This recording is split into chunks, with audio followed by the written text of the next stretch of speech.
નમસ્કાર. News of Gandhinagar દૈનિક daily news 28/12/2023 મુખ્ય સમાચાર. ભારત જોડો પછી હવે રાહુલની ન્યાય યાત્રા. વાઇબ્રન્ટ ઇમ્પેક્ટ 4 દિવસમાં મુખ્ય માર્ગો ઉપરથી 546 દબાણો હટાવાયા.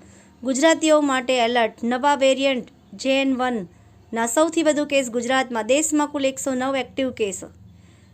પરિણામોમાં વિલંબથી કંટાળેલા વિદ્યાર્થીઓ. MSU હેડ ઓફિસ પર હોબાળો. વિજિલન્સના સભ્યોએ ફેંટ પકડીને ધક્કા માર્યા. મમતા બેનર્જી અયોધ્યા નહીં જાય. તૃણમૂલ પ્રાણ પ્રતિષ્ઠા કાર્યક્રમથી દૂર રહેવાની શક્યતા. તંત્રીલેખ. વેરાની વધુ વસૂલાત છતાં પણ રાજકોષીય ખાદ્ય બજેટ અંદાજ કરતાં વધી જવા ધારણા. ઊંટની બેફામ કતલ અને ઘટતી જતી વસ્તીને રોકવા રાજસ્થાન સરકારે બનાવ્યો કાયદો. ગુજરાત ટેકનોલોજીકલ યુનિવર્સિટીની સંલગ્ન સંસ્થા રાષ્ટ્રીય હેકાથોનમાં પ્રથમ ક્રમે વિજેતા. ચાણસ્માના ટાકોદી ગામે થયેલ મર્ડર કેસમાં પોલીસે ગણતરીના કલાકોમાં જ 3 આરોપીઓને ઝડપી લીધા. 4 પેક પેટમાં નાખ્યા પછી રાજુ રદ્દીનો લવારો. ચાણસ્મા મામલતદાર કચેરી ખાતે સર્વર ડાઉન રહેતા જમીનના ઉતારા માટે ખેડૂતોને ધક્કા. ચાણસ્માની યુવતીને સાસરિયા દ્વારા દહેજનો રાક્ષસ ભભૂકતા ₹10 લાખના દહેજની માંગણી કરીને તગેડી મૂકી.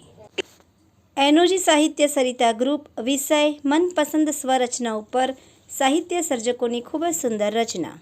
આહવા તાલુકા વિકાસ અધિકારીએ જાખાના ગ્રામ પંચાયતના સરપંચના પતિના આવાસ અને વરસાદી ગટરનું કામમાં તપાસ શરૂ કરાવી. 25 ડિસેમ્બરે નાતાલની અનોખી રીતે ઉજવણી કરતા કુંભણ કેન્દ્રવર્તી શાળાના ઇનોવેટિવ શિક્ષક દંપતી શીતલબેન ભટ્ટી અને રમેશભાઈ બારડ. સાપુતારાના પેરાગ્લાઇડર્સની પાંખ કાપવાનો કારસો. ડાંગ જિલ્લાની ભગત મંડળીએ દ્વારા નિવૃત્ત ISS અધિકારી શ્રી SK નંદાનો સન્માન સમારોહ યોજાયો.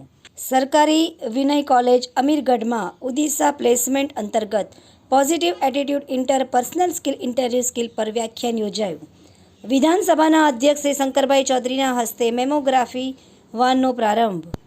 મુખ્યમંત્રીની અધ્યક્ષતામાં નાગરિકોની રજૂઆતો ફરિયાદોના ઓનલાઈન નિવારણનું રાજ્ય સ્વાગત 28મી ડિસેમ્બરે યોજાશે. આ ઉપરાંત મિત્રો, આપને વધુ વિગતવાર સમાચાર જાણવા હોય તો આપ અમારી વેબસાઇટ www.janfaryadnews.com પર નિહાળી શકો છો. આભાર. મીનાક્ષી રાવલ, ગાંધીનગર. ન્યૂઝ ઓફ ગાંધીનગર દૈનિક જનફરિયાદ ન્યૂઝ.com.